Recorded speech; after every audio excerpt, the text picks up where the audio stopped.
Hola, ¿cómo están? Son solo las dos filas. Hola. Vamos empezando. Empecemos con la tarea. Dudas de la tarea para esta semana.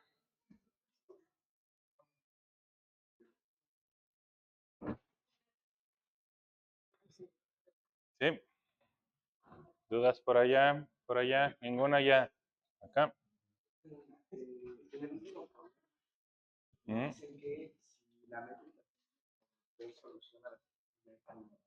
ujú, ujú. El de Richie. Ajá.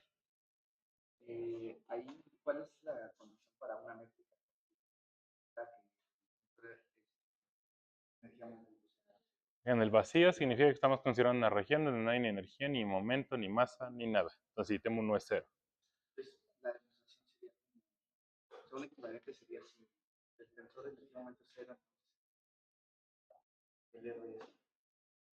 Por ejemplo, ajá, exacto. O sea, argumentando desde arriba, desde lo que dijiste, de Einstein implica esto, entonces esto, luego esto, y luego llego a lo que quiero. Más preguntas, más preguntas. O sea, de hecho, eso lo usamos la clase pasada cuando empezamos a escribir las ecuaciones para ondas gravitacionales. Que basta con exigir que el Ricci se haga cero. Más dudas, dudas. Por ahí entonces no hay ninguna. ¿Sí todo el mundo? Sí, no hay nadie que esté calculando 800 Riemanns en el primer problema, ¿verdad? O sea, sí hicieron caso de las sugerencias y advertencias para, pues digo, sí ir al cine o cosas el fin de semana, ¿no? Digo, si alguien no lo hizo, pues qué mal, pero espero que sí, y hayan visto que son en realidad muy poquitas cuentas las de ese problema, solo entender qué cosas están haciendo. ¿Sí? Mm, mm. Ah, eso es muy importante y eso se puede gracias a que es la derivada covariante y no la derivada parcial. Con la derivada parcial lo habíamos hecho antes en Minkowski. Habíamos dicho que parcial, y de hecho lo hicimos cuando escribimos las ecuaciones de ondas gravitacionales también la vez pasada, dijimos que esto era igual a eta mu nu parcial nu. Eso se puede porque hay una noción muy clara de que esto también es igual a esto, que la métrica puede entrar y salir, porque la métrica de Minkowski en cartesianos tiene componentes constantes, no así una métrica en general. En general esto ya no es cierto si yo pongo una métrica G, pero lo volvemos cierto si en vez de utilizar una derivada parcial utilizamos la derivada covariante, en particular la conexión de Levi-Civita. Porque, como sabemos, la conexión de Levi-Civita es aquella que deja constante a la métrica. Entonces, la métrica sí puede entrar y salir de la derivada. Y por eso hay una noción clara de que esto o es esto. ¿Sí? Es muy importante que sea Levi-Civita para que eso haga sentido. Y los índices de las derivadas se puedan subir y bajar con G.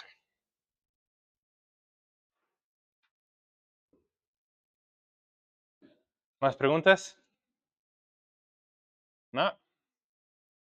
Ok, entonces, la vez pasada nos quedamos analizando las ecuaciones de Einstein, pensando que estábamos buscando una solución que era Minkowski más una pequeña perturbación. Lo que queremos llegar es a descubrir las ondas gravitacionales.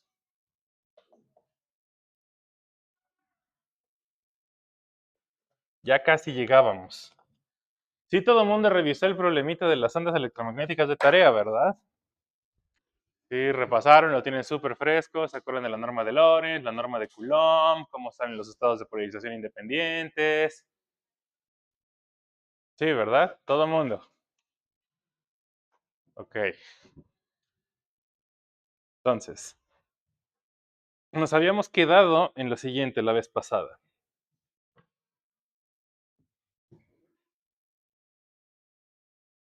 Que si la métrica que estábamos buscando es igual a Minkowski más una pequeña perturbación, vimos que las ecuaciones de Einstein en el vacío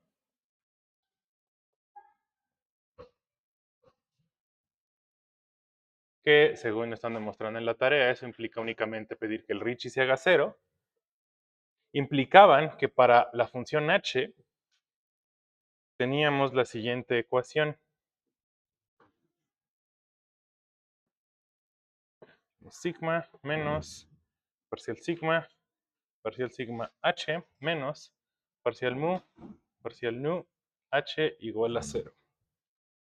Donde acuérdense, los índices se suben y bajan con la métrica de Minkowski, con eta, no con la métrica completa. Y eso era porque queríamos hacer el tratamiento perturbativo. Y entonces lo que hicimos fue tomar todos los órdenes en h cuadrático a 0. Con h mu nu, h alfa beta yendo a 0, esa fue la aproximación. Calculamos cómo se veían los Christoffel, cómo se veía el Riemann, cómo se veía el Ricci, y llegamos a esta expresión. Eso fue lo que llamamos gravedad linealizada la clase pasada. Les recuerdo que su tarea de esta semana va a ser tomar justo esas expresiones de gravedad linealizada y analizar el límite newtoniano, el límite no relativista de las ecuaciones, y ver que de las ecuaciones de Einstein se recuperan la ley de gravitación newtoniana, como debe de ser, porque de allí partimos, de la ecuación de desviación geodésica, solo que como tuvimos que agregar cierto terminito en algún lugar, a lo mejor y no cabíamos. Entonces es un buen ejercicio revisar que sí recuperamos la física conocida. Eso lo van a hacer ustedes de tarea. O sea, también van a trabajar con esta ecuación. No en el vacío, sino para un temunu particular. Entonces llegamos hasta acá. Y también vimos la clase pasada que esas ecuaciones, o sea, la comparamos con las ecuaciones de Maxwell para el potencial A en el vacío y vimos que eran análogas. Nos dimos cuenta que entonces podíamos intentar utilizar técnicas similares a las que usamos para estudiar las ondas electromagnéticas y estudiar esta ecuación. El primer paso en el caso de Maxwell fue tomar la norma de Lorentz para eliminar el término que estorbaba de las ecuaciones de Maxwell y acabar solamente con el término que iba, como la ecuación de onda, el que iba como parcial sigma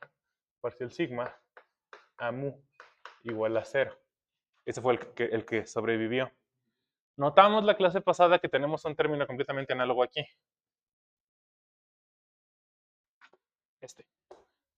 El de en medio. Eso significa que lo que buscábamos entonces es si había alguna manera de usar una especie como de libertad o simetría de las ecuaciones para eliminar este término y que solo sobreviva este. Y la clase pasada vimos que sí, bueno, que por lo menos había chance de que sí, porque sí tienen una simetría esas ecuaciones, esa simetría de norma, como le dijimos la clase pasada, que estaba relacionada a cambios de coordenadas que respetaran esta forma de la métrica, que todavía fuera Minkowski más un pedacito chiquito. Esas, según vimos, eran las que llamamos transformaciones de coordenadas infinitesimales, generadas por un vectorcito f mu. Es decir, vimos que dos perturbaciones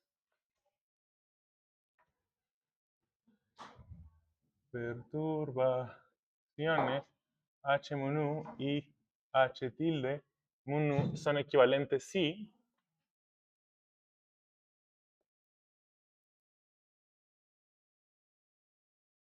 h mu nu se escribía como h tilde mu nu más parcial mu f nu más parcial nu f mu para algún vectorcito f mu. Y vimos que tenía exactamente la forma de lo que llamamos una transformación de norma electromagnetismo, que es la transformación de norma del electro era que a mu era igual a tilde mu más la derivada respecto a mu de una f. En el problema de la tarea, lo que mostraron es que en este caso siempre se podía elegir una f que eliminara los otros términos y dejara que la ecuación quedara de esta forma. Eso fue lo que llamamos la norma de Lorentz. Entonces lo siguiente es ver si es posible elegir alguna f particular que nos deje en la norma de Lorentz o en un equivalente de la norma de Lorentz para esta perturbación. ¿Sí? ¿Todo el mundo le suena eso que estoy diciendo? De la norma de Lorentz. Sí, vi las calificaciones, no todo el mundo reprobó esa tarea, así que de principio deberían de saberlo. Ok. So, elegimos una F mu particular para fijar la norma de Lorentz. Tiene exactamente el mismo nombre, porque pues, tiene exactamente el mismo propósito. Pero la expresión matemática es distinta. La norma de Lorentz es, en el caso del electromagnetismo, la norma de Lorentz implicaba que la parcial respecto a sigma de la sigma era igual a cero. Que era la derivada respecto a t de la t más la derivada respecto a x de la x, más etcétera, etcétera, etcétera, toda esa cantidad daba igual a cero. Eso es lo que eliminaba el otro término en las ecuaciones de Maxwell y nos dejaba solamente este de aquí. Aquí es análogo, solamente que la condición tenemos que agregarle un término extra. Una vez más, que viene de que h tiene un índice adicional que el a no. Esta es la norma de Lorentz. El primer término es el análogo al de acá, como ven, es la derivada sumada con las componentes del h, igual que las componentes del a. Hay un índice libre y como tengo un índice libre, tengo la libertad de agregar otro término. Ese otro término tiene que ver con la h, quitándole todos los índices, cosa que no se podía hacer con la a porque la a nada más tiene un índice.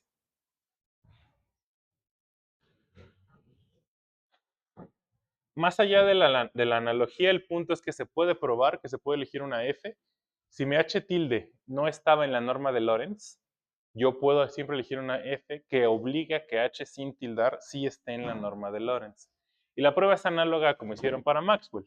Para Maxwell lo que vieron es que entonces la f cumplía una ecuación en términos de la a tilde que estaba dada, que era básicamente la ecuación de onda otra vez.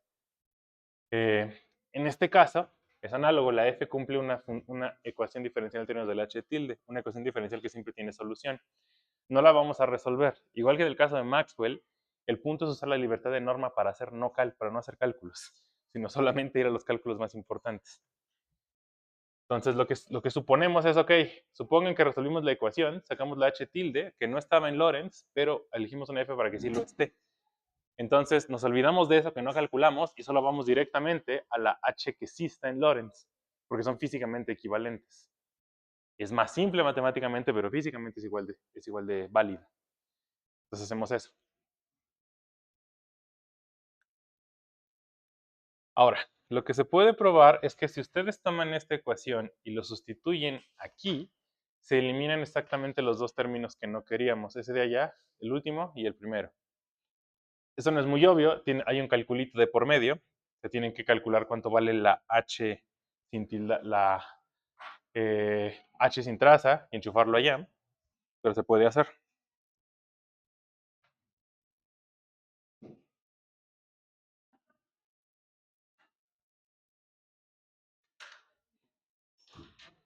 Déjenme llamarle esto 2 y esto 1.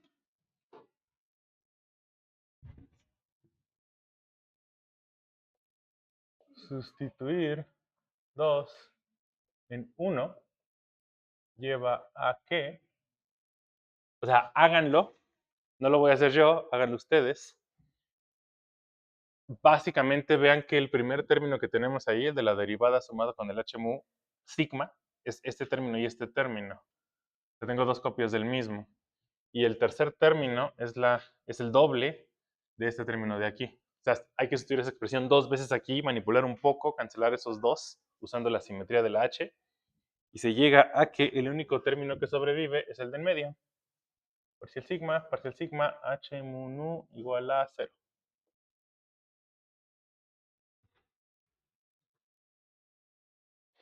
Y ahora sí, esa ecuación que quedó ya con solo ese término, ¿cómo se llama? ¿Qué ecuación es esa?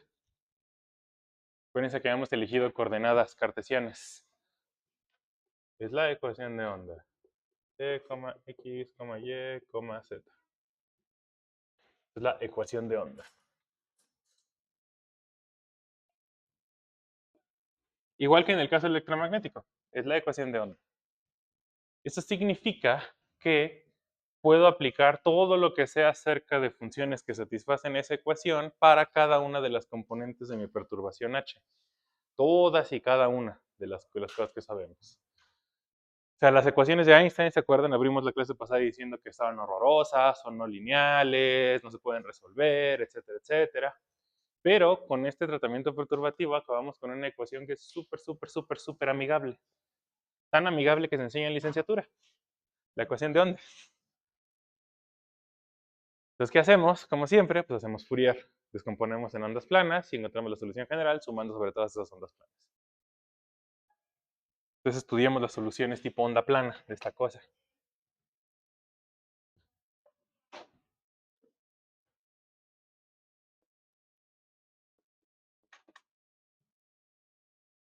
Espero que eso sí todo el mundo lo tenga claro, porque si, por eso luego la gente de óptica del CECADET y así se enojan con la gente que damos clases aquí.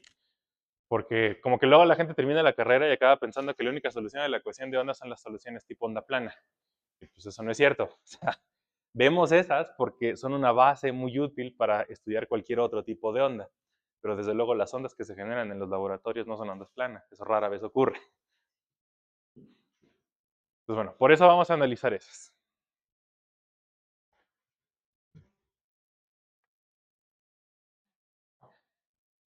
Es decir, veremos bajo qué condiciones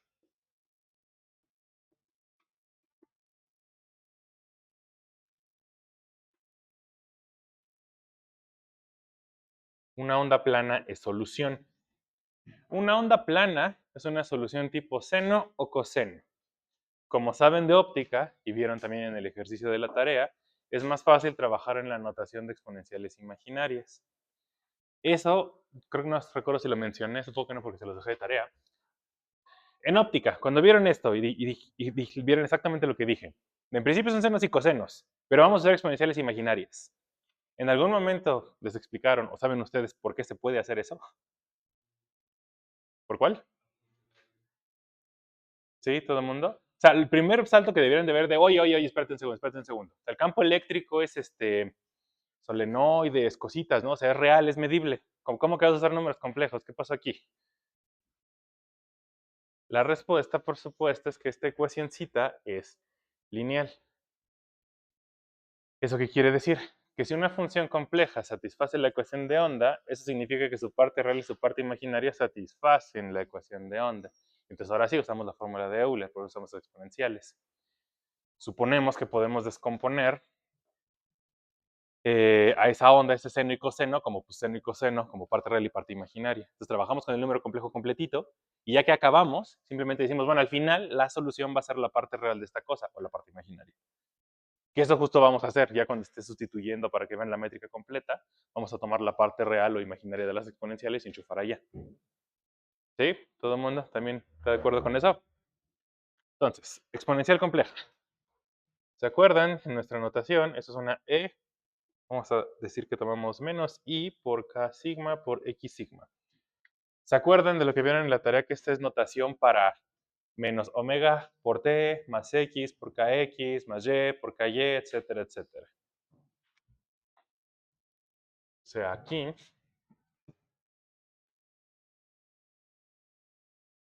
ya vamos a empezar a escribir qué cosas son cada una. K sigma es igual a omega, K flechita. Omega es la frecuencia de la onda y K, por supuesto, es el vector de onda, que me indica hacia dónde se está propagando la onda. Con esto, por supuesto, tenemos que K sigma por X sigma es menos omega t más X KX más Y KY más Z KZ, o como denotamos luego eso en óptica, K por X flechita o K por R flechita. Eso de allí, eso es lo que está en el argumento. O sea, es una onda tal cual como la conocen. Lo importante es qué cosa va acá. Es lo que la amplitud, ¿no? Más otra información. O sea, por ejemplo, en el caso de una onda electromagnética, cuando decían, voy a tomar que el campo eléctrico es justo esa exponencial, y a la menos I, K sigma, X sigma, voy a ponerlo así, ¿qué ponían aquí? Ok, una A, y luego, o una de 0, como gusten. Y luego, o sea, así, un número real, una flechita arriba, ¿no? Sí, porque pues es vector, tiene que ser igual a vector. Es decir, hay una amplitud por cada dirección en la que está oscilando el campo eléctrico. Esto, como saben, también se le llamaba vector de polarización, que indica en qué plano está oscilando la onda y, como saben, el vector de polarización es tal que tiene que ser ortogonal al vector que está dando la dirección de la onda. No pueden oscilar en la misma dirección que se están propagando, tiene que ser ortogonal. Ok, siguiendo esa misma idea, algo análogo tengo que hacer aquí. Entonces, ¿qué pongo del lado derecho? Déjenme denotarlo con la letra A, pero para que cosa sea igual a cosa, manzana igual a manzana, naranja igual a naranja, ¿qué tengo que poner aquí? Dos índices, muy no. Tiene la misma interpretación, es la amplitud por cada dirección, pero ahora son varias direcciones porque son varios componentes, es una perturbación tensorial. AMU-NU se conoce con el nombre de tensor de polarización.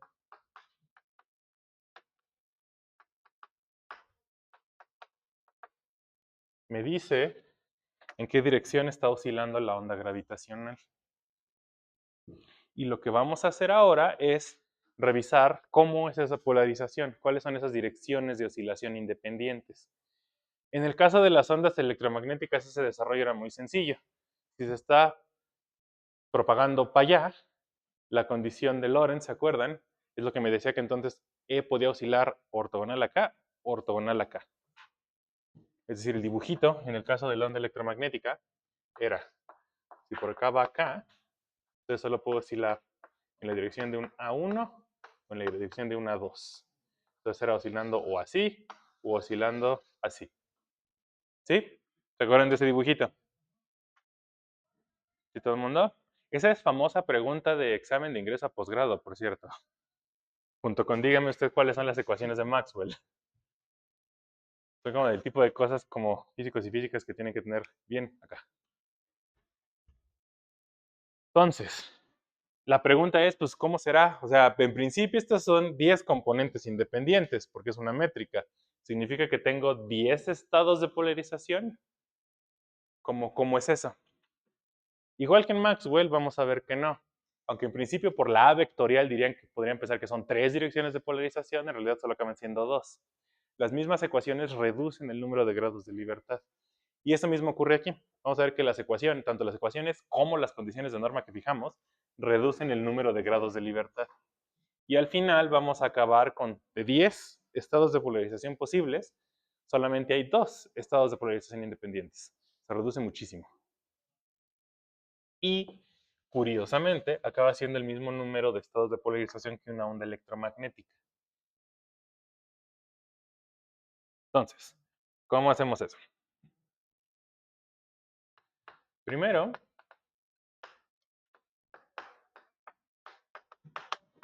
sustituimos, déjenme llamarle a, este era 2, este era 1, este es 3 y este es 4.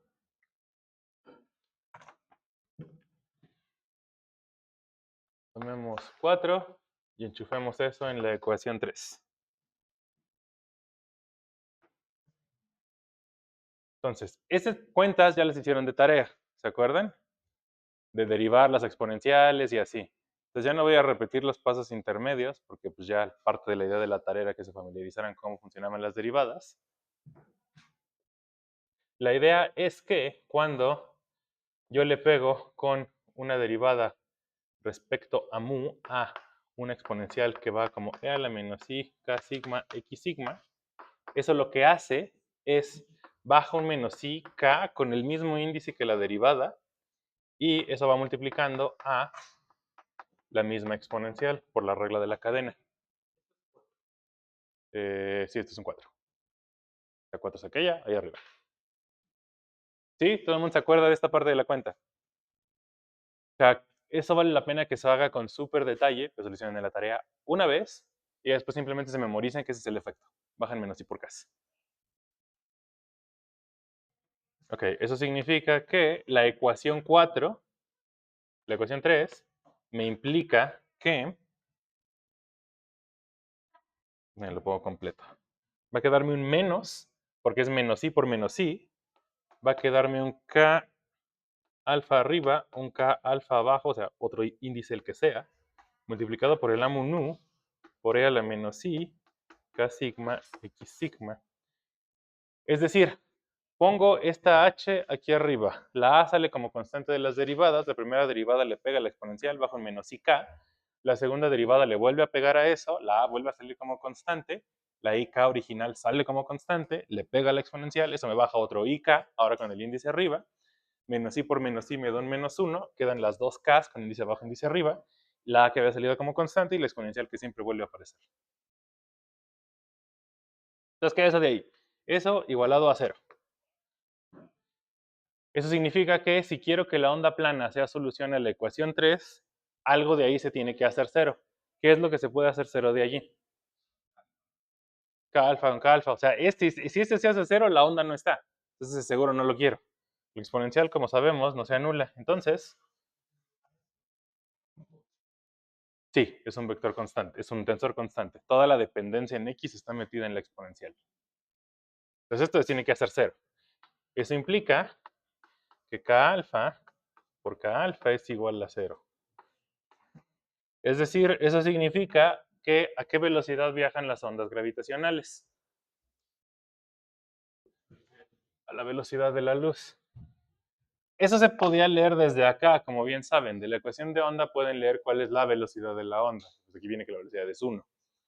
Pero de aquí lo estamos viendo en términos del vector de propagación. El vector de propagación es un vector nulo. Bueno, el 4 vector de propagación es un vector 4 vector nulo. Eso significa que las únicas trayectorias en las que puede viajar una onda gravitacional son trayectorias nulas.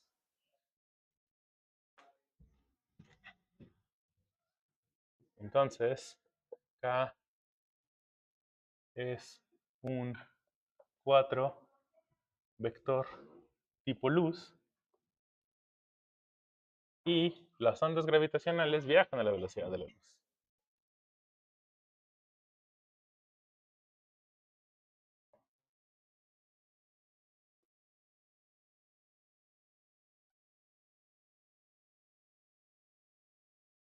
De la luz. Les había hecho mucho énfasis al inicio del curso. Ya hace un montón, no sé si andan ya nostálgicos y nostálgicas de ese tiempo, que la luz no era lo importante es que había una velocidad especial en el espacio-tiempo. Les dije, es que la luz no es lo único que viaja a eso. Solo le decimos velocidad de luz porque fue lo primero que medimos. Y en efecto, eso es así. Aquí tenemos por fin una primera muestra de una. Si hubiéramos medido esta primero, pues hubiera sido muy rara, dada la intensidad de las dos interacciones. A lo mejor le diríamos la velocidad de la gravedad en vez de la velocidad de la luz. Piensa en ese universo alterno tan raro.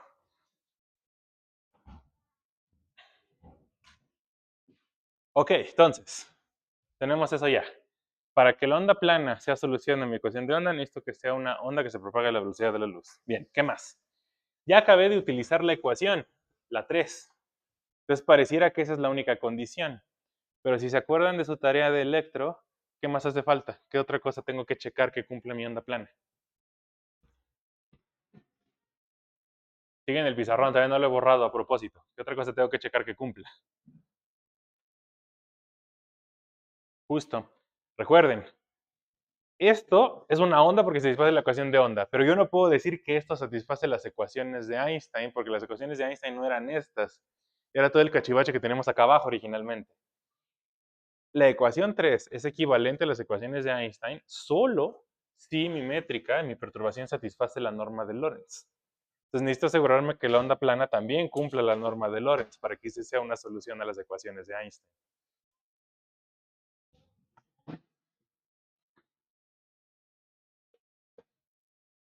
Luego, vemos que si la onda plana 4 satisface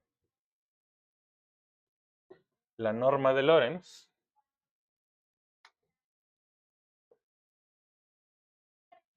la norma de Lorentz es la ecuación de ahí abajo, la ecuación 2, tiene que ocurrir lo siguiente. Igual que antes, Tomamos mi h y la sustituimos aquí, en la ecuación.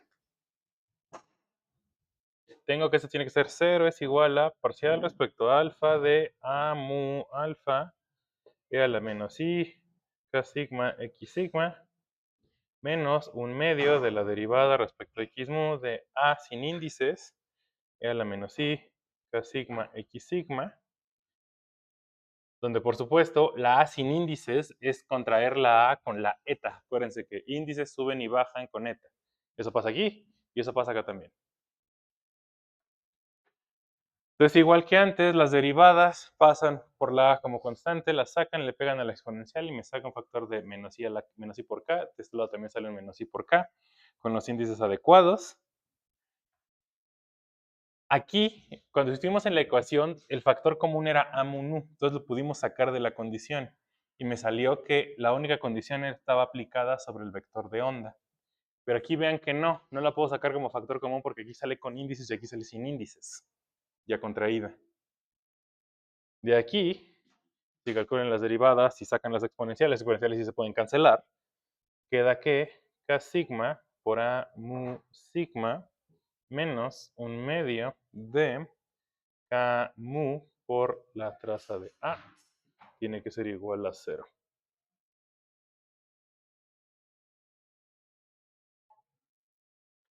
Donde, se los recuerdo, la a sin índices es igual a eta mu nu pegándole a mu nu contraída.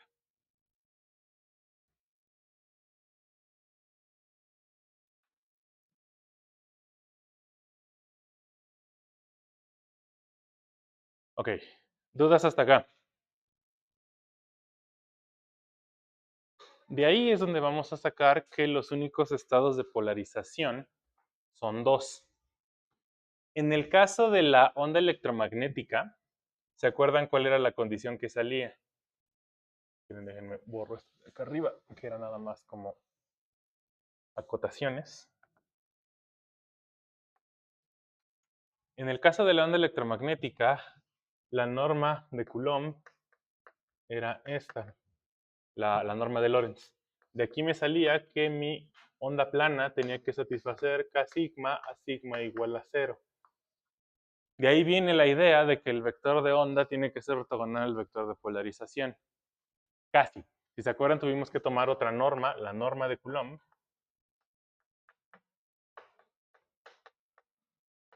que hace que el AT sea igual a 0. Y entonces esta igualdad se reduce tal cual a K, vectorcito, a vectorcito igual a 0. Y de ahí sí, de 3 componentes espaciales se reducen a más a 2, los dos estados de polarización. Entonces A tiene que vivir en el plano ortogonal a el vectorcito K. Algo análogo se puede hacer de aquí. Ven que la ecuación tiene más o menos la misma estructura. El término de allá, el K mu por el A mu, es análogo a este primer término. K por el A mu, porque estoy sumando. Solo que de nuevo, el tensor de polarización tiene más índices, tiene más estructura, entonces por eso tengo ese otro índice libre y tengo el otro término extra, que también contribuye, el de acá. El que tiene que ver con una imposición sobre la traza de la A, como vamos a ver ahorita.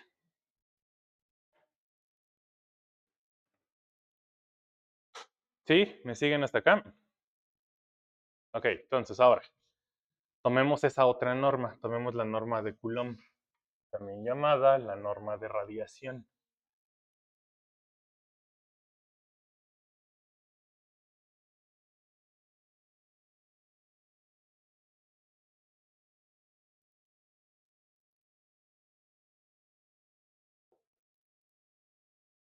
Tomemos la norma de Coulomb o de radiación.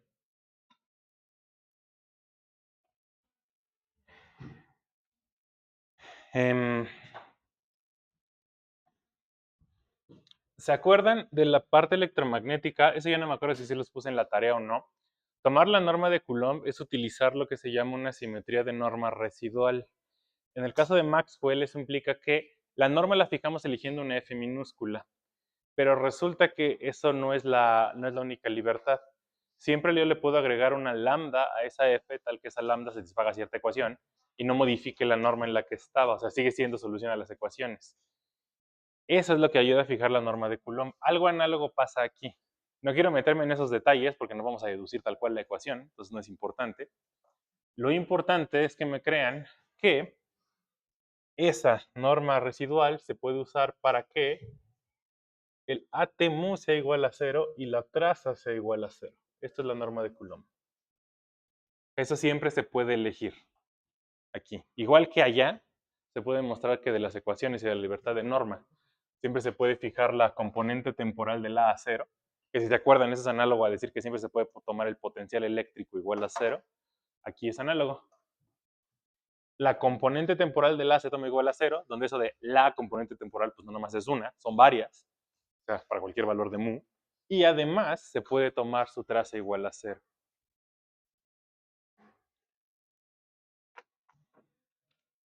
Ok, entonces, este es el último salto de fe que necesito que hagan, que me crean que existe esto y se puede hacer esto. Y de ahí en adelante solamente tomemos la ecuación y veamos qué se despeja de allí. ¿Sí? ¿Todo el mundo de acuerdo? Ok, entonces, ¿eso qué significa?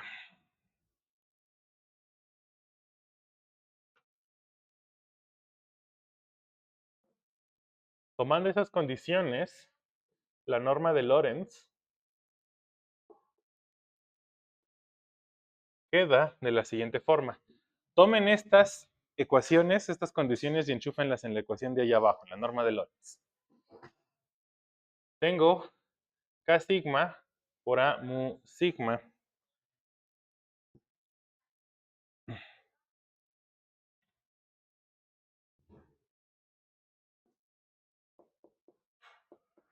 K mu A.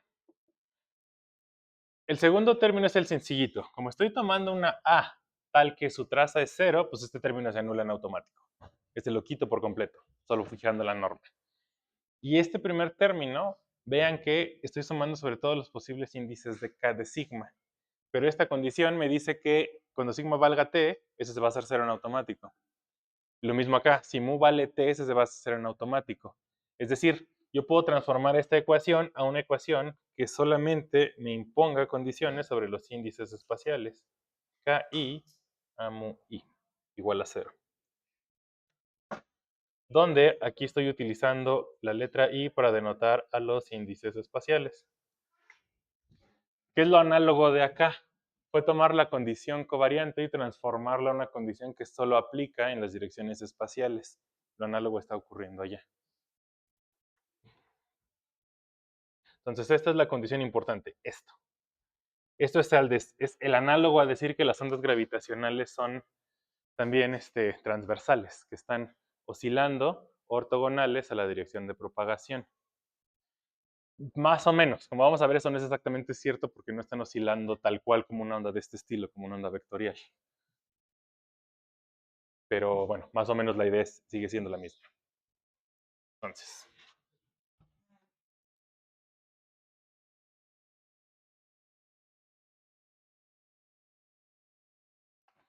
y déjenme de una vez también borrar de este lado.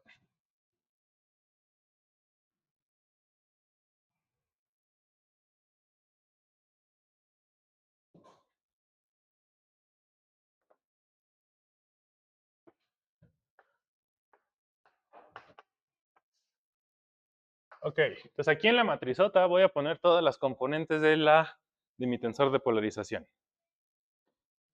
Entonces aquí en principio tendría que poner 16 componentes. Son menos, son 10 independientes porque la matriz es simétrica. Entonces todo lo que esté arriba de la diagonal es igual a lo que está abajo de la diagonal. Entonces primero, las t son 0, de acuerdo a la condición de allá. Las t de los dos lados. Eso significa que todo el renglón t es 0, pero también toda la columna t es 0.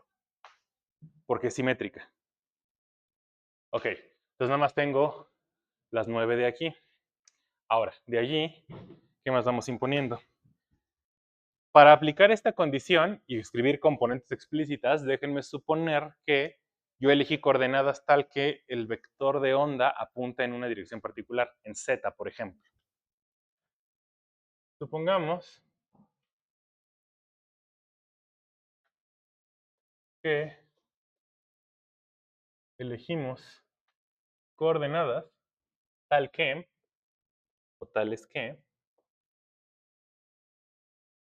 a vectorcito apunta en z, es decir, que el 4 vector Kmu es igual a omega, 0, 0, omega. Pregunta, ¿por qué puse omega en esos dos lugares? ¿Alguien sabe? La primera es porque es la frecuencia, ajá. Y la de acá, ¿por qué le puse omega? ¿Sí, todo el mundo? Pues, Kmu es igual a 0. Si ahí ya están las dos condiciones, que es tipo luz y que está apuntando en z. Entonces es el 4 vector.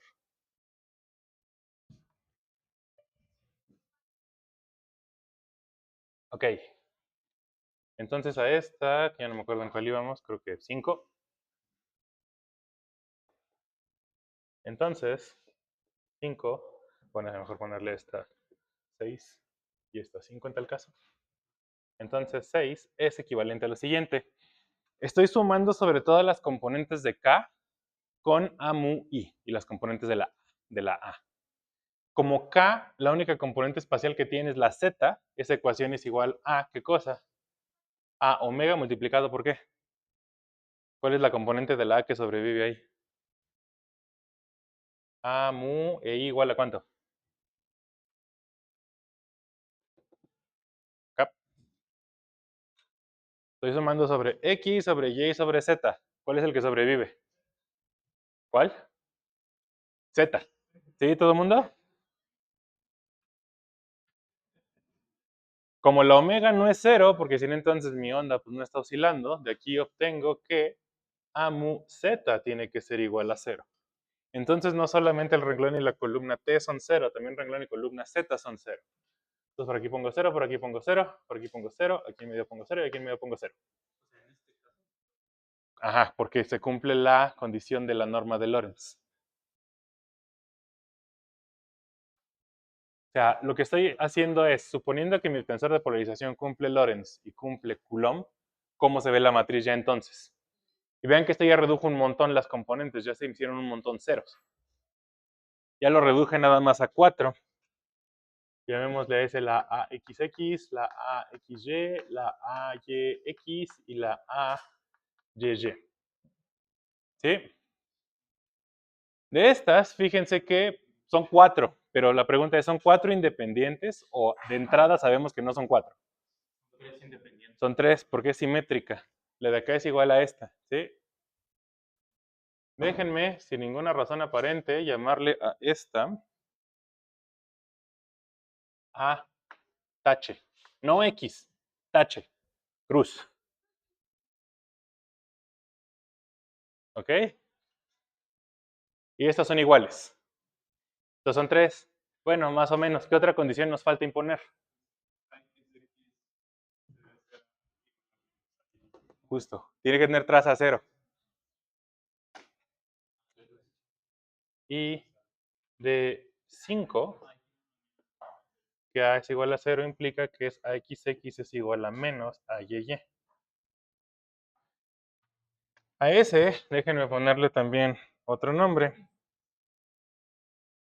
A esta, déjenme llamarle, sin ninguna razón aparente, A más.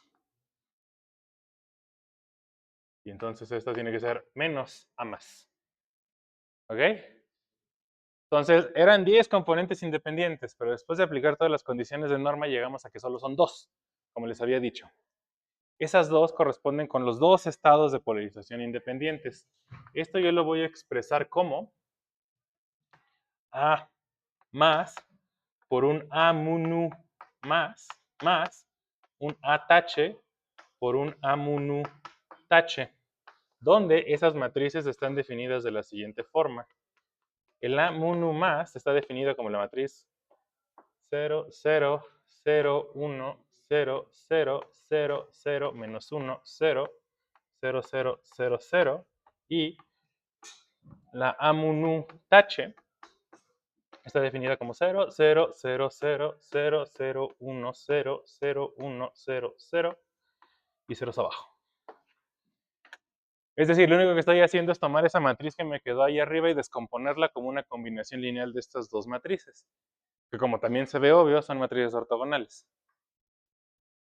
O sea, pensando como bases del espacio matricial, esto es linealmente independiente de esta, quiero decir, eso es lo que quiero decir.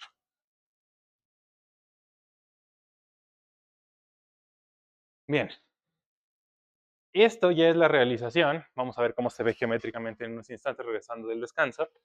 Pero ya de aquí se ve que la expresión es análoga a la de la polarización de una onda electromagnética. Esto se llama la polarización más y esto se llama la polarización cruz.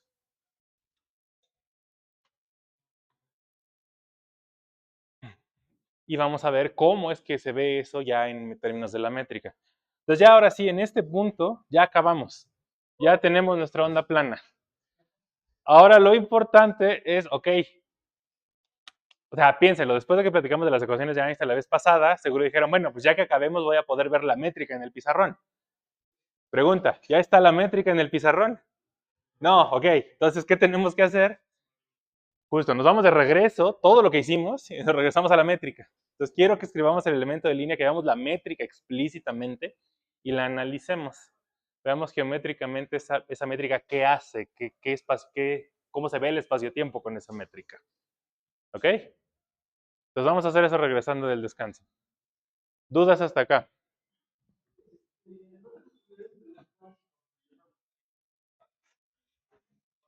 ¿Está?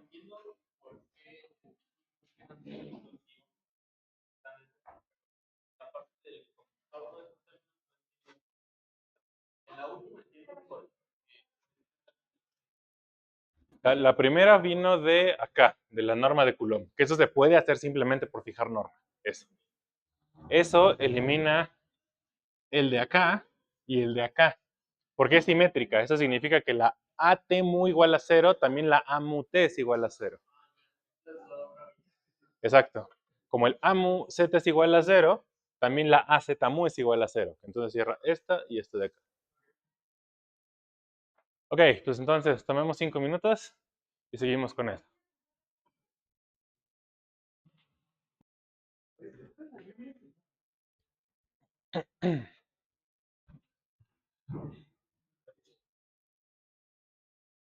Ok, entonces, primera cosa a recalcar.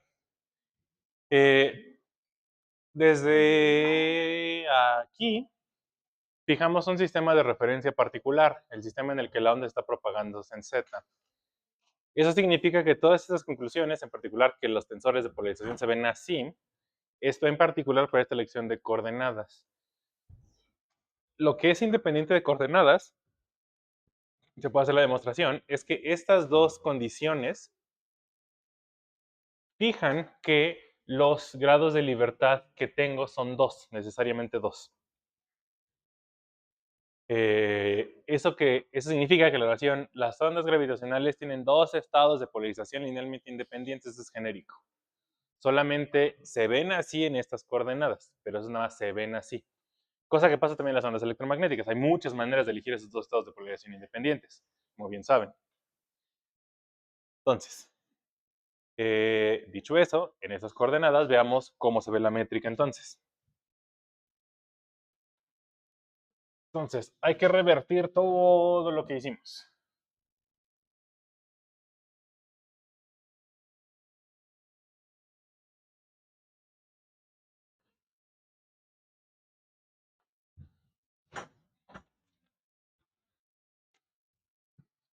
Entonces empecemos. Recordemos que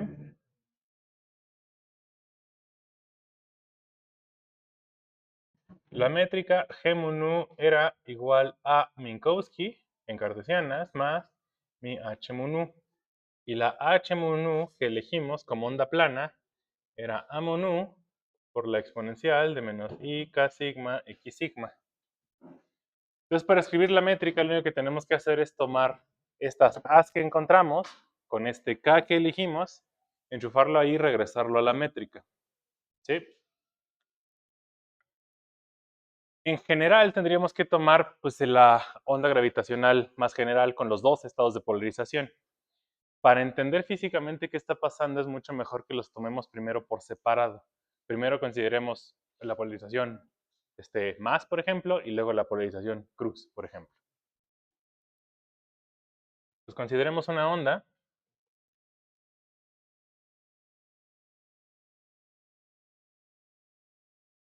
con polarización más. Ok. Tomando eso, entonces h mu nu es igual a ¿cuánto? Está exactamente mi misma exponencial. Está la constante, que es nada más la amplitud, la más. Eso va multiplicado por la exponencial, la e a la menos i, por k sigma x sigma. Ya déjenme poner la k tal cual propagándose en z. Entonces nada más es omega como factor común, menos i omega multiplicado por t menos z, por ejemplo.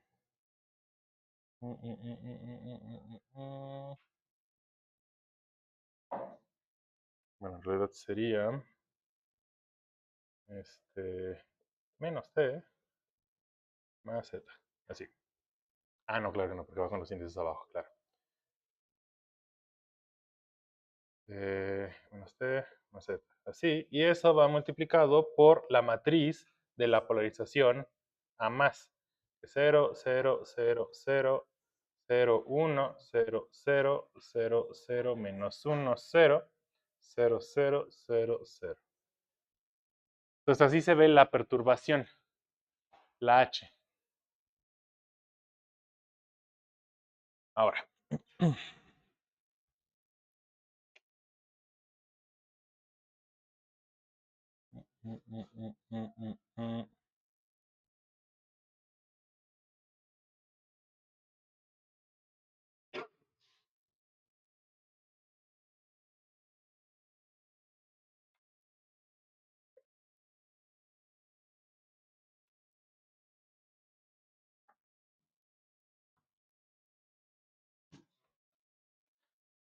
Entonces, ahora lo que tenemos que hacer es tomar la H y enchufar la expresión para la G.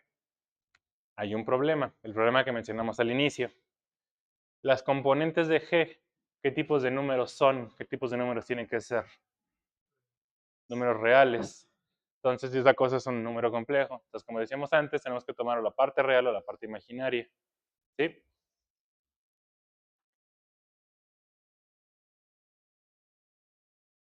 Tomemos menos la parte imaginaria de H, por ejemplo. O sea, eso es nada más para quitarle el menos i y quedarme con la parte seno, por ejemplo. Pero da igual, usen seno, usen coseno, es completamente irrelevante.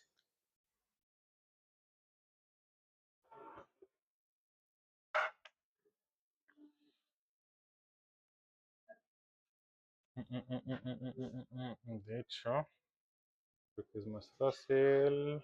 Bueno, tomen acá y mejor tomen el más i. Si hacen eso, entonces, vean que el elemento de línea queda lo siguiente. Bueno, a ver, si quieren, los pongo como matrices primero.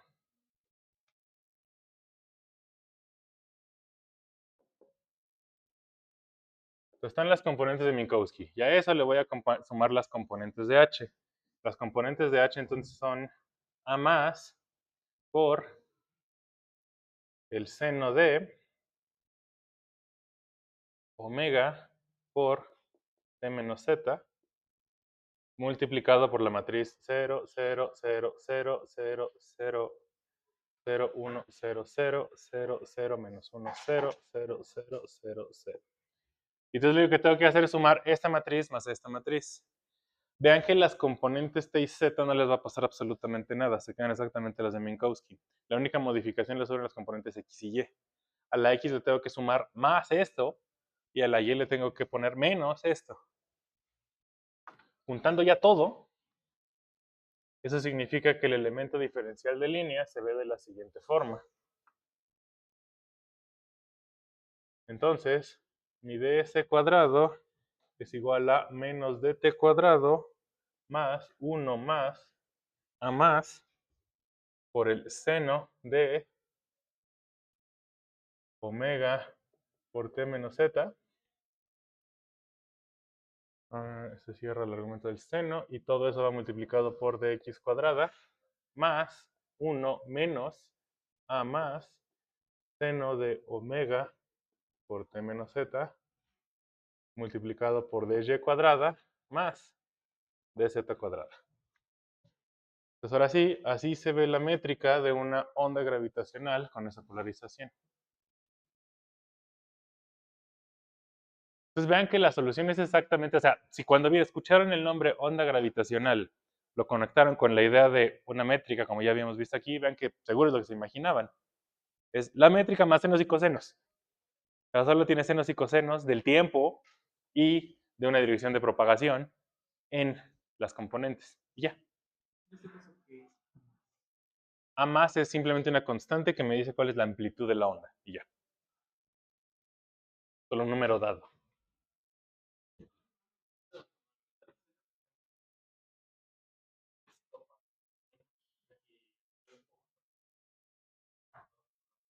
Ajá, exactamente. Entonces, primero, si todo el mundo ve cómo llegamos al elemento de línea. O sea, tiene una forma muy simple. Ahora el punto es, ¿eso qué significa? ¿Eso cómo se ve? ¿Qué es ese espacio-tiempo?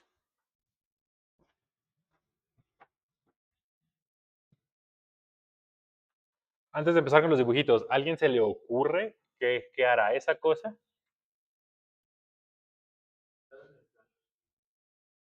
Ah, justo, hay cosas que están pasando en el plano XY, pero de hecho muy curioso porque dependen de esa noción de tiempo. ¿Sí?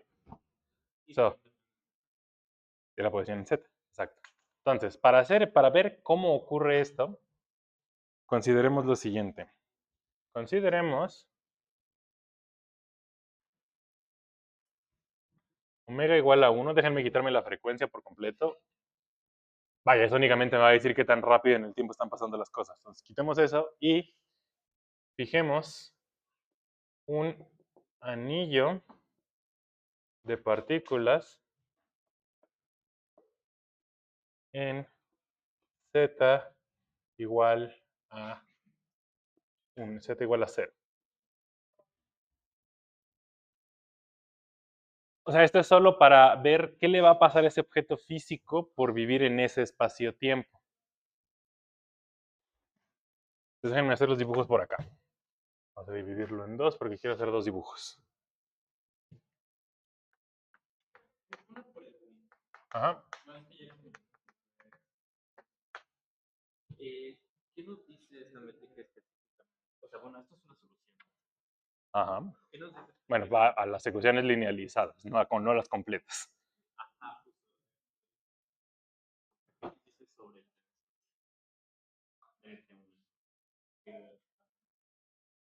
Que en principio sigue siendo cero. O sea, como son soluciones a las ecuaciones linealizadas en el vacío, esto no está generando ni energía ni momento encima de. O sea, esto solamente hubo algo en el espacio-tiempo que generó esa perturbación y estamos fijando cómo se ve el espacio-tiempo ya lejos de lo que generó esa perturbación.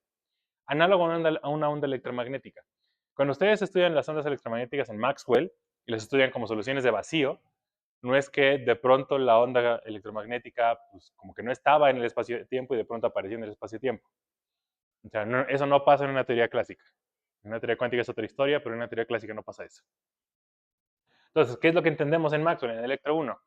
Lo que decimos es, algo pasó, había ciertas distribuciones de cargas que generó ese campo electromagnético. Ese campo electromagnético se propagó en el espacio como una onda y lo detecto yo ya en una zona donde ya no hay más carga. Eso es una onda electromagnética. De hecho, en Electro 2 aprenden que lo que genera ese tipo de ondas son particulitas cargadas oscilando. Esas generan las ondas planas electromagnéticas.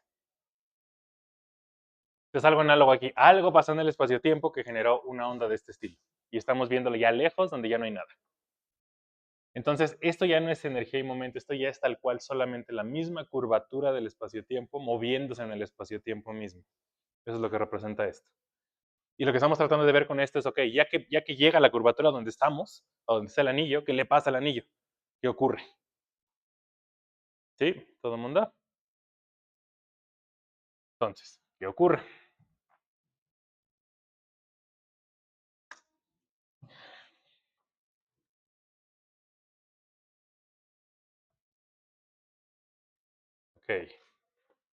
En t igual a 0, el intervalo de cualquier punto del anillo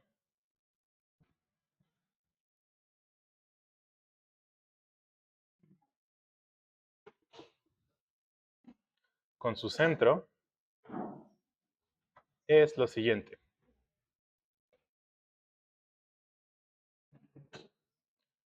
Ok, yo estoy considerando un anillo de partículas, o sea, un anillo en el plano z igual a 0, y estoy diciendo, eso significa que el intervalo, en ese instante, el intervalo de cualquier punto del anillo con el centro del anillo, ¿cuánto debe de valer?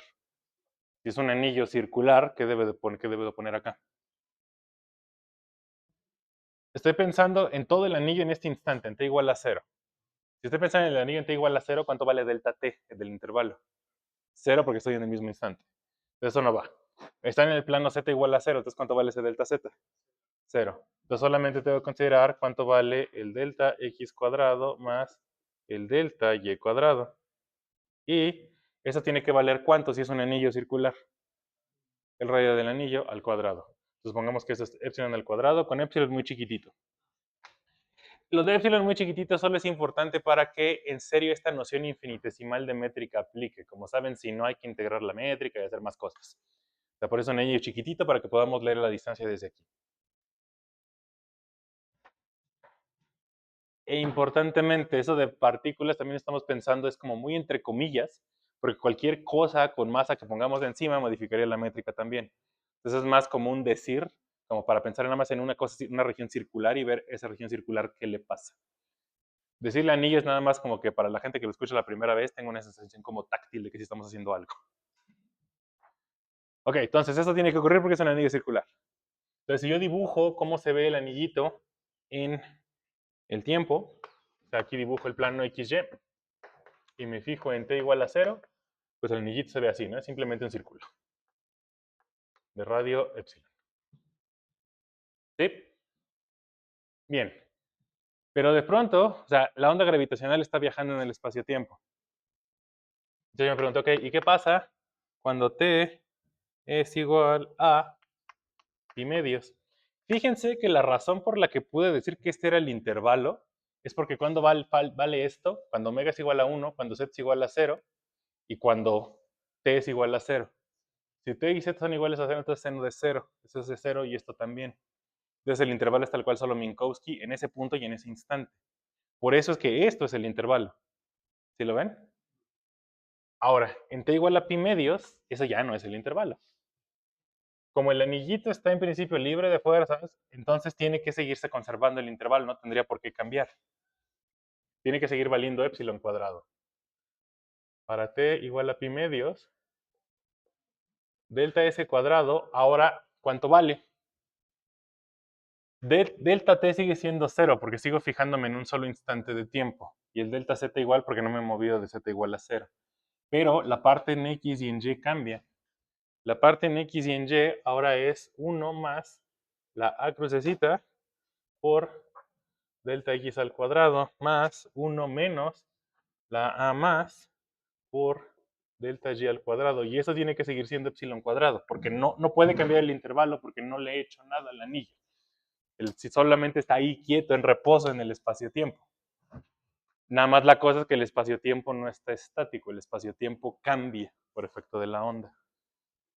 Entonces, primero, ¿por qué no puse el seno en esa expresión? ¿Qué le pasa a esto? El seno de pi medios, eso es un 1. Elegí pi medios porque es cuando el seno es máximo. Ok, si esto es la ecuación de un círculo, esa es la ecuación de qué cosa? Una elipse. Elipse porque tiene los dos signos más. ¿Sí lo ven? O sea, intuitivamente, piensen. Esto es 1 más, más algo por x, esto es 1 menos algo por y. De hecho, es una elipse tal que se alarga en la dirección x y se achata en la dirección y por el efecto de este menos. Es decir, si hacen el dibujito ahorita, si ahora dibujan para t igual a pi medios, otra vez el plano XY, vean que entonces ahora la onda lo que hace es achatar la elipse. Se achata con A cruz por acá y por acá, y se expande en A cruz por acá y por acá.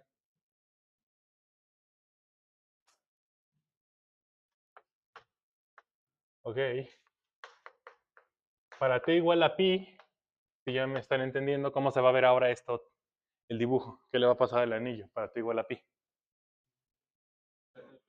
Vuelve a ser 0 y entonces ¿qué dibujo aquí? Otro círculo, exactamente el mismo círculo que el de acá, otra vez. ¿Sí? T igual a pi porque es z igual a 0, omega es igual a 1, entonces nada más este es seno de pi es 0. Y luego, el otro importante, para ya acabar de hacer el dibujito, en 3 medios de pi, ¿qué dibujo ahora? Justo. Ahora, seno me da menos 1. Entonces se resta en x y se suma en y. Es decir, se achata en x y se expande en y. Déjenme dibujarlo así exagerado. Más, a más, a más y a más. Entonces justo, ¿qué está haciendo la onda gravitacional? Está haciendo que todo en el espacio-tiempo está haciendo esto. Rup, rup, rup, rup.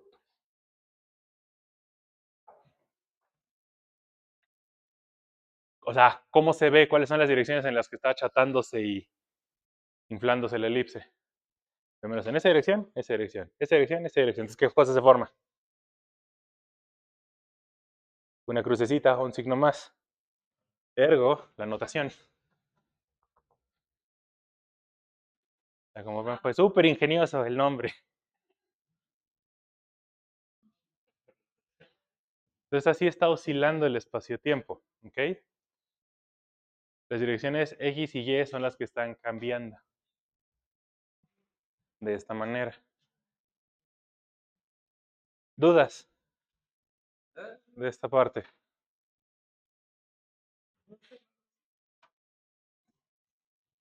Digo, no sé, preguntémosle a la gente de LIGO que lo vio en la pantalla, ¿no? A lo mejor dijo, ay, qué feo, qué miedo. Ok. Dicho eso, pues nos falta la otra polarización. Antes de que empecemos a adivinar. Justo, pero vean, en el caso electromagnético, esta parte es importante. Decíamos, si la K está propagándose para allá hacia ustedes, entonces la onda plana puede oscilar acá o acá, por ejemplo, ¿no? Eso no es a fuerza, podemos oscilar así o oscilar así. El único punto es que sean dos direcciones linealmente independientes. Lo que no puede pasar es que oscilen así o oscilen las dos así, electromagnéticas, ¿sí? La elección de ponerlas a 90 grados, a pi medios es una elección nada más. Ahí son cuando son completamente ortogonales. Esa misma elección fue la que hicimos aquí. Esas dos ondas gravitacionales, esas dos polarizaciones son completamente ortogonales. No solo linealmente independientes, completamente ortogonales. El único punto es aquí, ok, si tuvieran que adivinar cuál es la dirección ortogonal a esa oscilación, ¿cuál dirían? ¿Cuál es la de 90 grados? O sea, una idea sería tomar la cruz y girarla 90 grados, ¿no? Porque eso fue lo que hicieron con la electromagnética. La electromagnética está haciendo esto, arriba, abajo, arriba, abajo. La ortogonal, pues es esto y empieza a ser así. Entonces, si tomamos la cruz y la movemos 90 grados, ¿qué va a pasar? Pero es la misma bendita cruz, ¿no? Es decir, básicamente voy a tener la misma onda desplazada nada más en pi, ¿no? Por ejemplo, o sea, nada más va a ser un desfasamiento. O sea, esa onda no es linealmente independiente, no es ni siquiera linealmente independiente, ¿sí? Entonces, la otra polarización no es esa, no nada más es tomar esto 90 grados. No puede inclinarse a Z, porque si se inclina a Z, ya no se cumple la condición de que tiene que ser ortogonal acá. Entonces no puede irse para Z, tiene que ser cualquier movimiento en XY. Ahora sí, ¿cuál era la notación para el otro estado? Así. Que es justo la original, no en 90, en 45 grados. Eso es una propiedad de las cosas elementales en física teórica. El que entiende un objeto físico por 90 grados depende de cuáles son sus propiedades de transformación ante el grupo de Lorentz, ante el grupo de rotaciones en particular. Una onda electromagnética que está descrita por un vector entiende tal cual lo que nosotros entendemos en la fundamental. Entiende únicamente, pues 90 grados es esto y ya. Una onda gravitacional no. Una onda gravitacional entiende por ortogonal 45 grados, la mitad. Eso está relacionado con el hecho de que los gravitones, si existen, tienen que tener spin 2, no spin 1. El qué ángulo detectan es 1 entre el spin. Y en caso de que ya hayan llevado mecánica cuántica, eso va de la mano también por algo que tiene spin 1 medio. Algo que tiene spin 1 medio puede oscilar o así, arriba o abajo.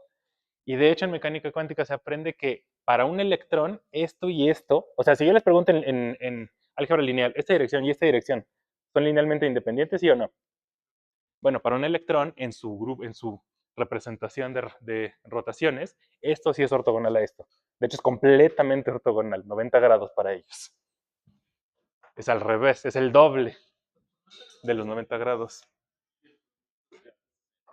Exacto, exactamente cero.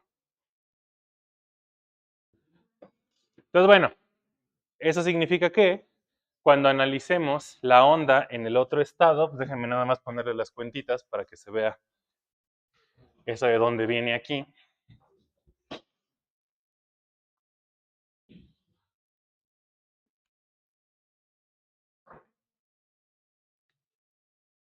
Con polarización, con la cruz, podrán ver que el elemento de línea se escribe de la siguiente manera. Recuerden que la cruz le agrega términos cruzados a la métrica.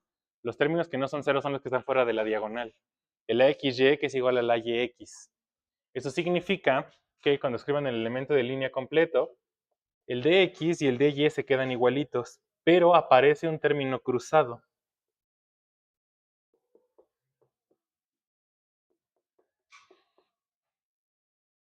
Más de Y cuadrado más de Z cuadrado. Queda así el elemento de línea para esa polarización. ¿Sí? Pues ahora, si pensamos en un anillo de partículas,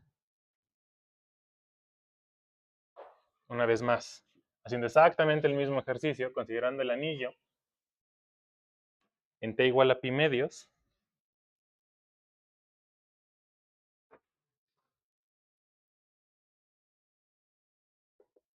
con el mismo anillo me refiero tal que el intervalo en T igual a 0 sea únicamente el de x cuadrada más el de y cuadrada, es decir, esa cosa siga siendo un círculo. Eso significa que para T igual a pi medios, ¿cómo se va a ver el intervalo? Si yo evalúo eso en T igual a pi medios, ¿qué le va a pasar? O sea, estoy otra vez en Z igual a 0. Entonces, dt y dz no aparecen, solo aparecen las partes en x y y. Entonces obtengo el delta x cuadrada del término cruzado, me queda 2 veces a x, delta x por delta y, más delta y cuadrado, y eso es otra vez igual al epsilon cuadrado. Esta es la ecuación de qué cosa, qué objeto geométrico es ese. Ese sí es más difícil que se acuerden, porque tiene el cruzado. El cruzado sí es como, solo se acuerdan de la forma cuadrática general. Pero bueno, ¿qué creen ustedes que sea? En toda discusión. Es una elipse que está justamente girada a 45 grados. Entonces el dibujo ahora es que yo originalmente tengo el circulito igual en t igual a 0 y t igual a pi, pero ahora la rotación es tal que se achata así y se achata así. Ahora lo que está haciendo es esto. Pluck, pluck, pluck, pluck, pluck, pluck, pluck, pluck.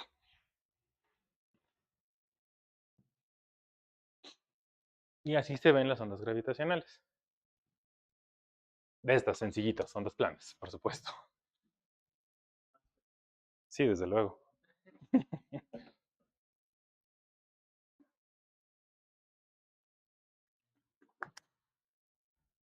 Ok, dudas.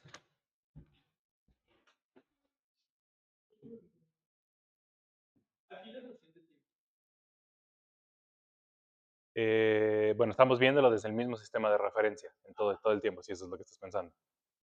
Es muy importante que recuerden que cuando escribimos esto, o sea, el intervalo, la métrica, ya fijamos coordenadas, entonces ya fijamos tal cual quién es el que está observando. porque ya elegimos una noción de tiempo.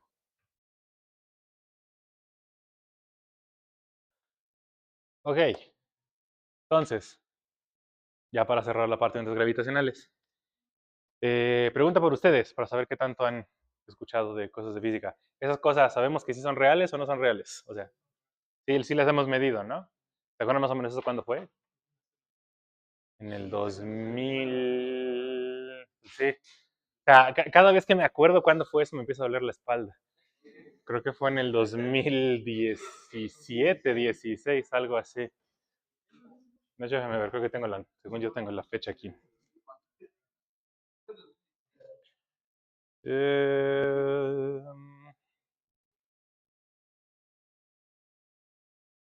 ajá, fue detectado el 14 de septiembre del 2015 y lo publicaron después. Por supuesto, o sea, se registró la fecha de detección. Quiero que sepan que la gente que, a ver,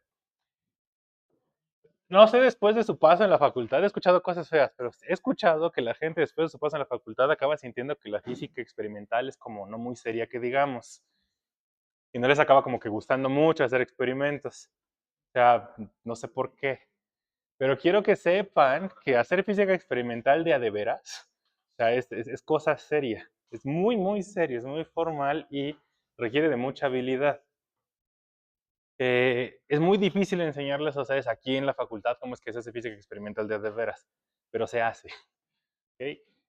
La razón por la que se registra la fecha de detección y no se publica hasta mucho después es porque no nada más la gente detecta y sale corriendo a la calle a decir, he detectado una onda gravitacional. Por supuesto que no funciona así. Lo que sigue después de eso son varios meses de arduo trabajo estadístico para revisar que en serio la medición sea de a de veras y no sea nada más ruido estadístico. Y se hace un análisis serio, serio, serio de los datos. Y ya una vez que se sabe bien qué pasó, entonces ahora sí se publica. ¿Ok? Entonces, eso de sacar la cuchara no es común en física experimental. Si tienen ustedes esa sensación después de los laboratorios, no es así. En fin, entonces, pues sí, ya tiene bastante tiempo y sí, o sea, recuerdo que yo estaba en clase de posgrado de maestría, cuando anunciaron la noticia. Fue muy gracioso porque estaba yo en clase de física estadística, el profesor estaba dando clases, sonó una notificación de su teléfono y dijo, ¡Ah! Ondas gravitacionales, y salió corriendo. No, literalmente hizo eso, dijo, se acaba la clase y se fue.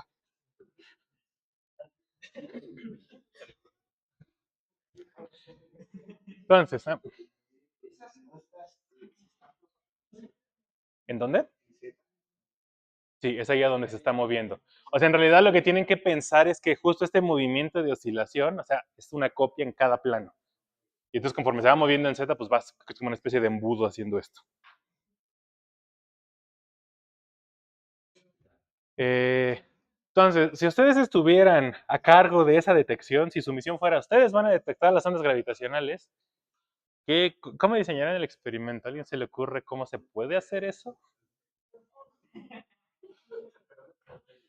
¿Por qué un interferómetro? Primero empecemos por ahí.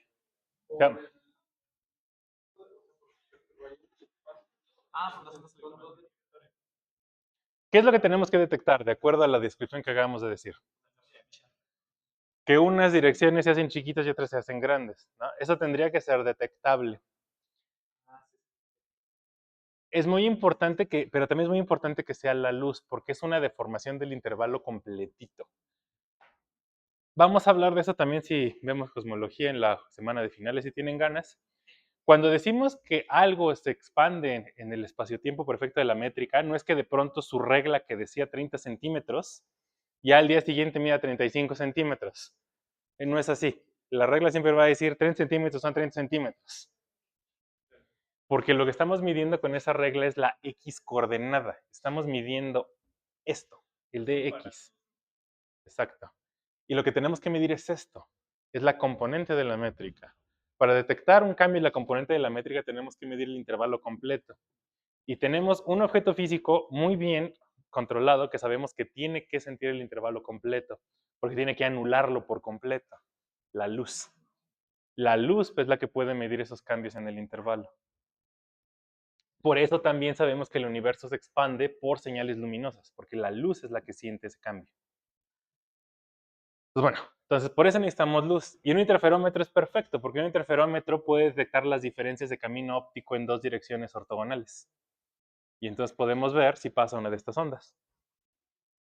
Entonces, en efecto, el aparato experimental para detectar una de estas ondas es un interferómetro.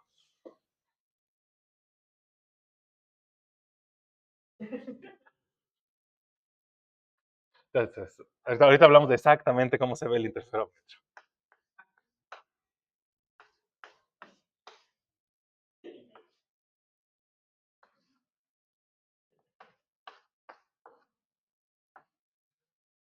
Entonces, como saben ustedes, un interferómetro es algo así. Tenemos una fuente, un láser. Esa cosa pega en un divisor de haz. El divisor de haz manda el láser para las dos direcciones ortogonales. Aquí tenemos dos espejos. Los espejos vuelven a regresar el rayo al divisor de haz. El divisor de haz lo vuelve a mandar para acá abajo.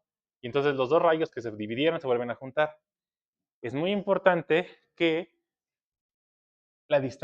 conocer la distancia que recorren estos dos rayos. ¿Por qué? Porque si se vuelven a juntar después de haber recorrido distancias distintas, recorrieron un camino óptico diferente. Significa que cuando se detecten por acá, lo que se detecta es un patrón de interferencia. Ese patrón de interferencia depende de cuánto fue esa diferencia de camino óptico. ¿Ah? Es decir, eso nos permite medir cuán diferentes son los dos brazos del interferómetro. Entonces, todo eso se acuerdan del laboratorio. Ok, todo el mundo ha utilizado de esos aparatos en el laboratorio. ¿Todavía siguen usando los mismos, esos chiquitos negros? Sí, pues sí, o sea, me acuerdo cuando yo iba al laboratorio eran como tecnología de punta. ¿Cómo? Sí, algo así, como grandecitos, ¿no? O sea, negros. Cuando nos los prestaban a nosotros en aquel entonces, me acuerdo que el laboratorista básicamente nos dijo, esas cosas valen más que ustedes, así que si las rompen, todavía dicen lo mismo, sí, qué padre. Bueno, por la inflación dudo que eso siga siendo cierto, pero bueno. Inflación económica, no inflación cosmológica, por supuesto. Entonces, bueno, todo el mundo ha usado de esas cosas y saben muy bien lo sensibles que son esos aparatos. Entonces, primero, entre mayor sea la distancia que recorre la luz, va a ser mejor para obtener un mejor resultado, para saber cuánto es el cambio. ¿De acuerdo?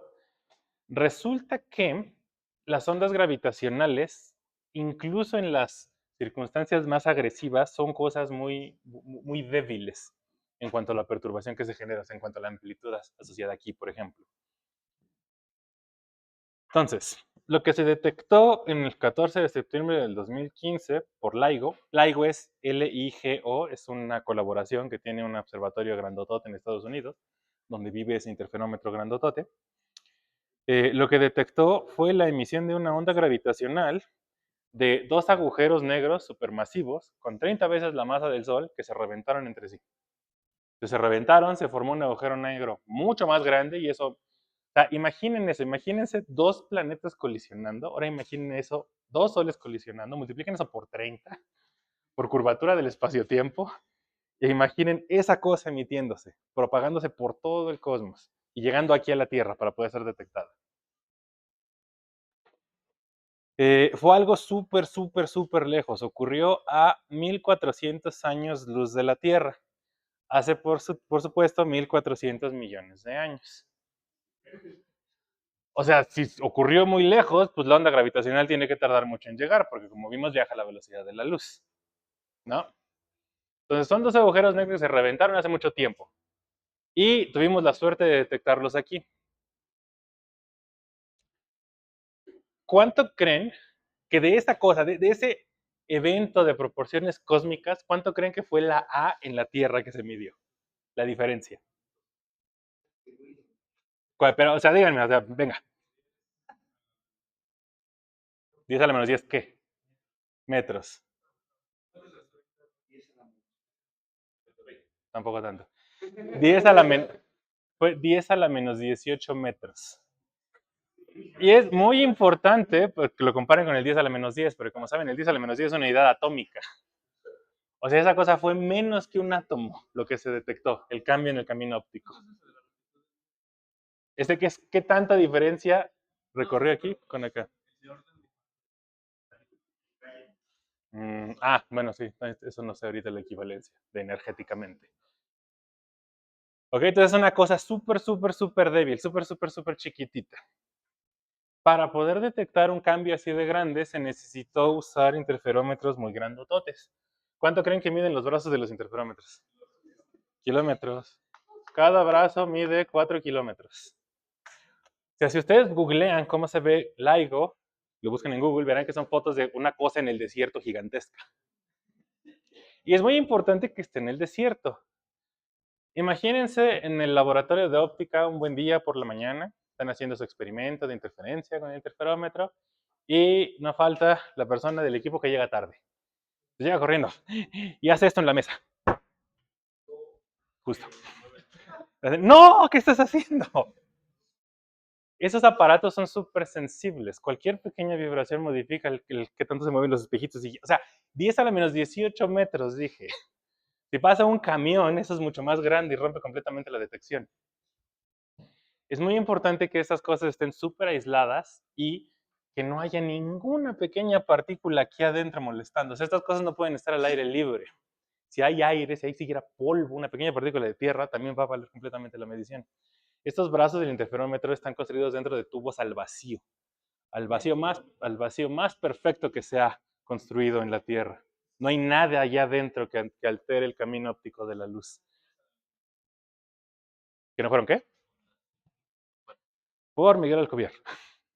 Por un lado, se tiene muy bien controlado el experimento.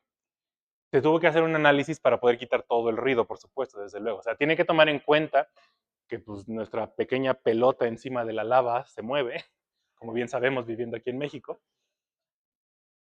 Entonces, o sea, hay que tener todo eso en cuenta, cualquier pequeña vibración, cualquier pequeño ruido que se pueda meter ahí en medio y limpiarlo. Pero es muy importante también comparar la medición con algo que sepamos que pudo haber sido astronómico.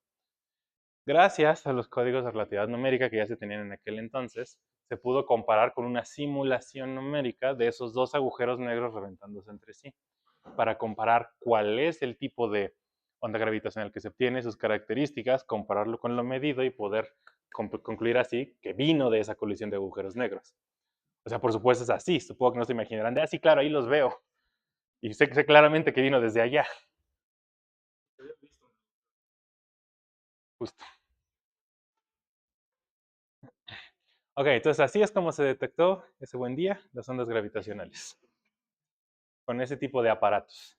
Ese tipo de mega aparatos son los que se construyen en física experimental de veras, para poder explorar todas las cosas del cosmos y fuera, no del cosmos, sino aquí en la Tierra que desconocemos. ¿Dudas?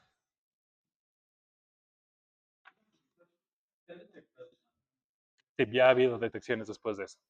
En los últimos 10 años sí ha habido más detecciones de otras ondas gravitacionales que se han reportado y demás. El LIGO sí funciona para detectar ondas gravitacionales. De hecho, hoy en día se han estado construyendo también otros observatorios para seguir detectando más y más cosas del cosmos. La intención actual es utilizar la emisión de ondas gravitacionales para poder estudiar, por ejemplo, la expansión del universo y demás, no solamente usando cosas viejas como la radiación cósmica de fondo. O sea, viejas en el sentido de que ya se detectaban antes, no más viejas que la radiación cósmica de fondo, necesariamente.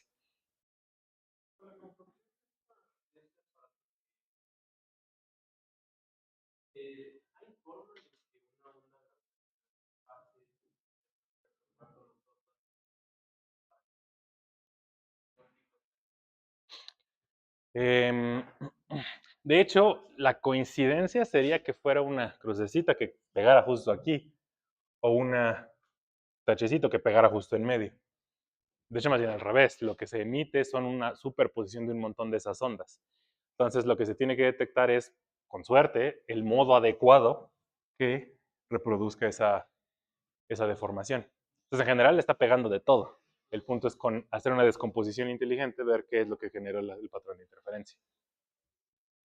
También estoy haciendo más laxo en esos detalles porque, por supuesto, yo no estuve ahí, yo no me di esas cosas.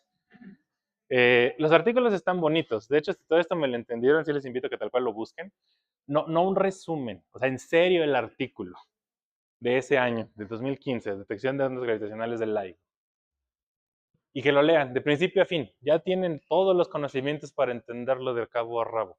Quizá no a súper detalle, pero sí van a poder terminar de leerlo y decir, sí entendí qué pasó más o menos. Es un buen ejercicio para que apliquen todo lo que han aprendido, no solo en sus materias teóricas, sino también en sus materias experimentales. Vean, eso es una grafiquita de errores de las sigmas, esas las conozco. Y comparen. ¿Sí? Ok, entonces, ya es bastante tarde como para empezar con Schwarzschild. Lo siguiente que vamos a hacer, entonces ya acabamos con ondas gravitacionales. Esa es la primera solución de las ecuaciones de Einstein. Y sí la escribimos explícitamente, son estas dos. Entonces tenemos ya dos soluciones. Lo siguiente es encontrar ahora una solución exacta. Esa solución exacta es la solución de Schwarzschild. El objetivo de Schwarzschild era resolver las ecuaciones para un sistema muy básico. Si Einstein dijo, estas ecuaciones modelan la gravedad como lo hizo, análoga como lo hacían las de Newton, pues como que el intento lógico es no tratar de buscar unas cosas que ni siquiera se sabía si existían o no, sino más bien ir, bueno, pues ya yo sé que la gravedad, por ejemplo, es la que genera el Sol y por eso la Tierra se mueve alrededor del Sol. Pues hagamos eso. Busquemos la solución de las ecuaciones de Einstein que modelen la gravedad, la interacción gravitacional entre el Sol y la Tierra. Y veamos que sale lo mismo o una generalización obvia de eso. Justo igual que en Maxwell, no. Eso luego resulta ser complicado. Bueno, en Maxwell también es complicado, pero por lo menos hay una solución general. Porque pues, pueden integrarse sobre todo las soluciones puntuales y utilizar usando superposición y sumar y demás. Eso es porque las ecuaciones de Maxwell son lineales. Las de Einstein, como acabamos de decir, no son así. Entonces no podemos encontrar una solución puntual y luego sumar sobre todas esas. Eso no funciona así. Entonces es más fácil tratar de atacar desde inicio un problema de algo extendido. Como vamos a ver, eso tampoco es exactamente cierto. O sea, aquí, este cálculo nos salió bien. Quiero resaltar que aquí no hubo ninguna sorpresa en el sentido de aquí están las coordenadas, hacemos cuentas y llegamos a la solución. En Schwarzschild, por fin vamos a ver varias de las cosas que les platiqué la última vez, que estamos resolviendo completamente a ciegas. Vamos a hacer un montón de suposiciones al inicio y vamos a ver cómo las ecuaciones se encargan de decirnos, mostrarnos completamente toda nuestra ignorancia y mostrarnos cuál es el camino adecuado, cuál es en realidad la solución. ¿Ok? Entonces vamos a empezar a resolver esa. Ya les había dicho a dónde vamos a caminar. Sin embargo, por efecto dramático, déjenme no utilizar ese término en lo que resta de las siguientes 2 a 3 clases y seguirme refiriendo estrictamente a la solución de Schwarzschild es la solución de una estrella como el Sol. Y punto. Y nada más. ¿Ok? Y cualquier otra cosa, más bien las ecuaciones nos lo van a decir solitas. ¿Estamos?